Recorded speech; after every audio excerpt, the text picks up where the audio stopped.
Have you ever been so confident in a decision you've made that it almost didn't even feel like a choice at all? Sometimes the way forward feels hazy, but others it's clear as day. And that's certainly been the case for Mario as well. In 35 years, we've seen the mustached plumber through plenty of seasons. And although not all of his titles have been world-changing classics, it's impressive to see just how well-defined Mario's core identity has remained over his many adventures. Nintendo knows what makes these games good, so much so that even in their less ambitious titles, they've put out quality content that is still undeniably Mario. But where did this confidence come from? And how did Nintendo find such an incredible winning formula that continues to be relevant, even today? Hi there, my name is Daniel, and I think Super Mario Bros. 3 is pretty creative.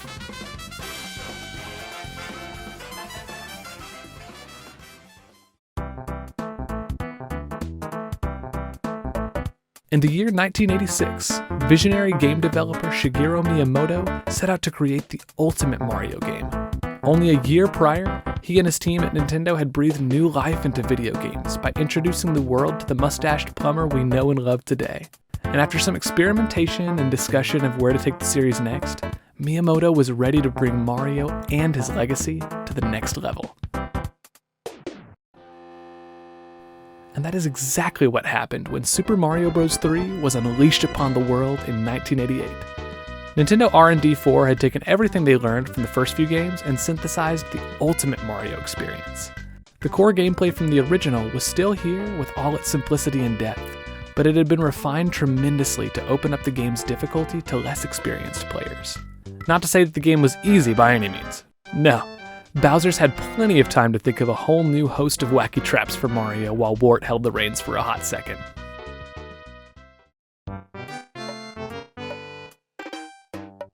In Super Mario Bros. 2, each stage feels uniquely designed to house its own set of fun experiences, and that design philosophy has most definitely been carried over here too.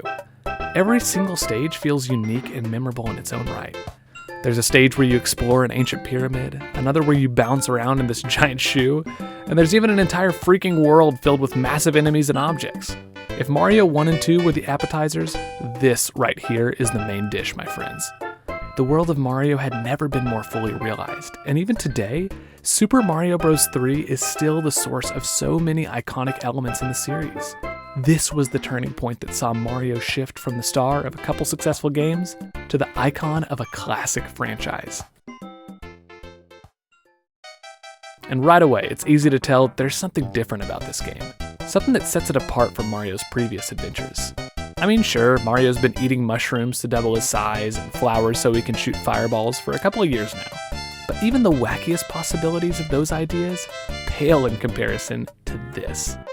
Now, of course, we live in the age of 3D World and Odyssey, so the idea of Mario looking like an animal and taking on wonky powers just feels like part of the experience. But think about 1988. Super Mario Bros. 2 had been a weird game, sure, but I don't think anything could have prepared players for the moment they grabbed the Super Leaf for the first time and saw Mario don that iconic Tanuki suit.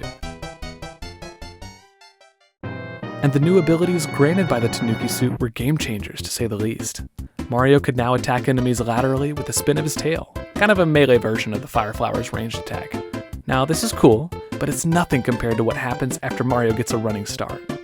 Suddenly, everything you know about the world of Mario changes as Mario soars into the heavens and collects that first one-up mushroom. The stage isn't just limited to what you can see on the screen, and Super Mario Bros. 3 certainly gets some mileage out of these expanded stages. Whereas many of the stages in the original Super Mario Bros. Kind of run together in my mind, and I mean some of the late game elements are even straight up copy-pasted from earlier stages. It's genuinely difficult to keep track of even half of the creative ideas on offer in this adventure. Mario's first journey needed to get the core mechanics right, so it's totally understandable that the game's stage variety was relatively conservative. But in building on that solid foundation, Mario 3 absolutely hits it out of the park with its creativity and boldness. At every turn, I can almost hear the developers asking the question, where's a place Mario's never been? Yeah, let's take him there.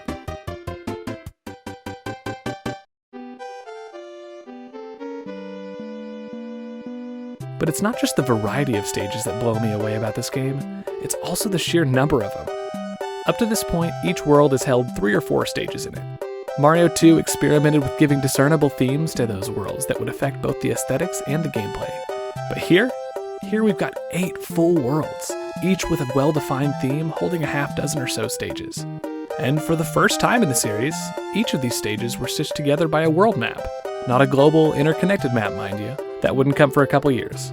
But a visual representation of the Mushroom Kingdom nonetheless. Now, I'm a sucker for solid world design, and I can't tell you how happy it makes me to see Mario walk from stage to stage like this.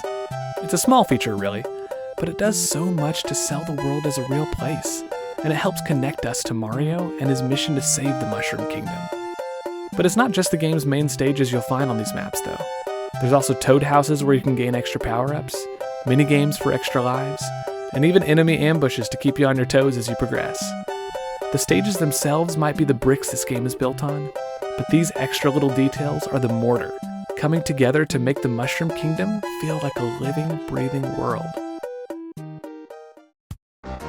Super Mario Bros. 3 gave gamers their first comprehensive experience with the Mushroom Kingdom we know and love today.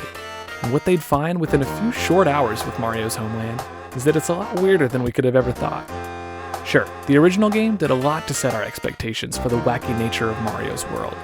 Mushrooms make people grow bigger, punching bricks yields cold hard cash, and giant draconian turtles go around kidnapping princesses. Yeah, this place is weird. But whereas the first title kept a relatively simplistic approach in its presentation, this time Nintendo's opened up the freaking floodgates. Don't believe me? Well, look no further than the Tanuki suit itself. And that's not the only costume Mario's donning these days. There's also the frog suit, which turns Mario into Michael Phelps at the cost of his versatile land movement, as well as the hammer suit, which turns Mario into, well, a hammer bro. And can I say, it feels so good to give these guys some payback after all the havoc they've wrought in the past. And speaking of wreaking havoc, Bowser didn't come to the party alone this time. He's got help from these guys. Now, I recognize that I'm writing this in the year 2021, and at this point in time, the Koopalings kind of feel like they're everywhere and have arguably overstayed their welcome. But let me take you back to a time before all of that. Let's take it from the top, why don't we? King Koopa, previously a lone force with some underlings of his own, has now taken on a gang of minions, who may or may not be his kids. Jury's still out on that one.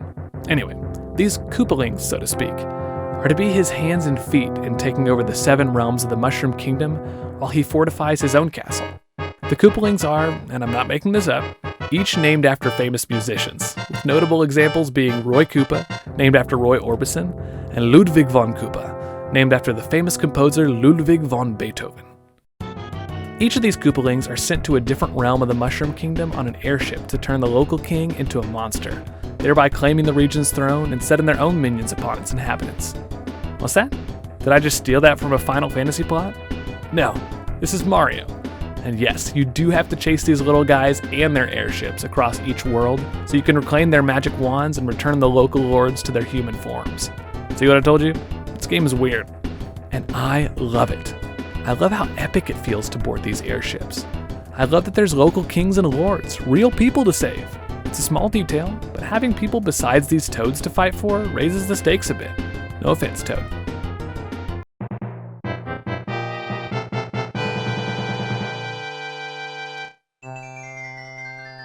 Mario has never been one to conform to the patterns of gaming around him.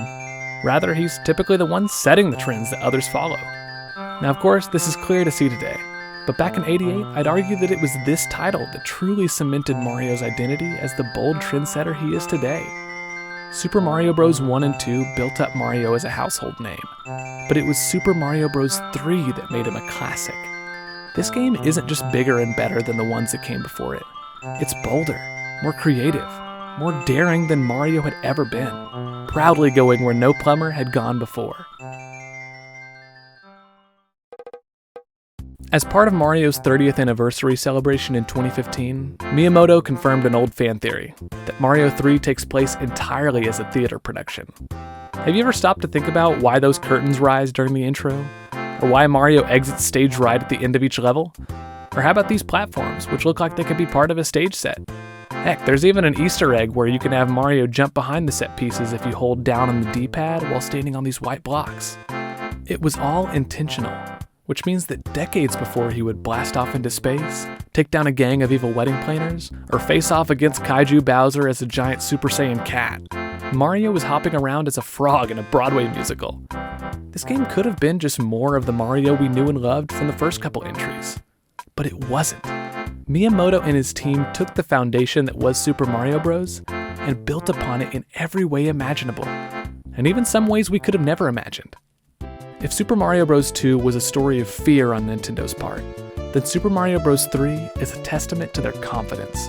They knew they had something special with Mario, but instead of taking themselves too seriously and putting Mario in a box, they let the fun lead them into new and exciting territory. Would it be fun to turn Mario into a bunch of animals? Sure. Would it be fun to give players the power of flight? Of course. And would it be fun to have them battle their way through a legion of airships? Yeah. Nintendo knew what they had, sure. But more importantly, they knew why they had it. Super Mario Bros. Was a hit because it was fun. And filtering every idea through that central theme has actually allowed Nintendo a tremendous amount of creative freedom to put out some of the most ambitious, imaginative, and downright enjoyable adventures gaming has to offer. So, as the credits roll, I'm left thinking about confidence. Where does it come from? And how do I get it? As a textbook overthinker, I often struggle to trust that my voice is valuable. But I'm so incredibly grateful for the friends and family I've been given who speak truth and encouragement to me on a regular basis. I can have confidence knowing that my life has value in and of itself. And it brings me a lot of joy to call out the value in others as well. But what do you think? What does confidence look like in your own life? Let me know in the comments below. And if I could encourage you, who is one person you can speak truth and value to today? Give them a call, shoot them a text, because it may just give them confidence for their own adventures ahead. Hey there, friend. Thanks for watching. Next, I'll be covering Super Mario Land and Super Mario World. Hit that subscribe button so you'll know when they're live. Appreciate you, fam. Till next time.